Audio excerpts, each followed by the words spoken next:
Hi, I'm Rosa, author of Perfectly Paleo. Today I'm in Bartfoot's development kitchen cooking roasted squash and kale.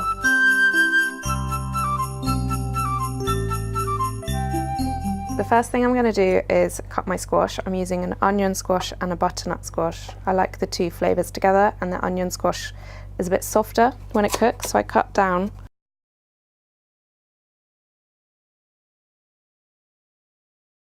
Put my squash in a bowl ready to season and then roast, and then I'm going to prep my butternut squash.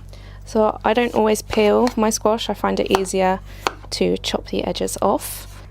I use two different types of squash because they both taste very different and they have different textures, and it's really nice to use them both in the same dish. I'm just getting the squash ready to roast, and I'm using the bacon fat from some bacon that I cooked in the oven earlier.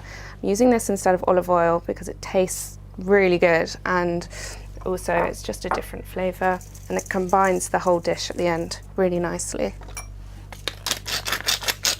So I divide my squash between two trays because you don't want too much squash on one tray, otherwise they steam and they don't caramelise and roast properly.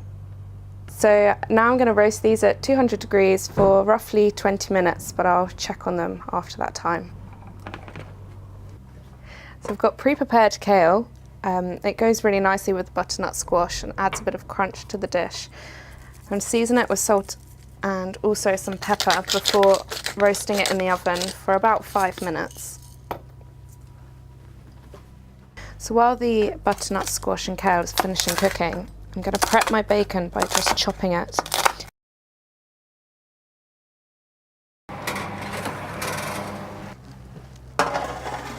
So now everything's out of the oven. Whilst it's all still hot, I'm going to put it into one bowl to mix together. Be careful, you don't want to mash the squash up, so you've got to be careful when you're mixing it. You want it to keep its shape. It doesn't matter if a few bits go soft together, and then add your kale, and I always keep some kale behind so I can decorate the plate and make sure there's some green showing. Some of the bacon. Again, I always keep some behind so I can decorate the plate at the end. And then you've got your pumpkin seeds, and adds an extra flavour and texture. Finally, you've got your cranberries, which I just think is essential, especially around this time of year. And again, just beautiful colours together. Just finishing off with some of the crispy bacon.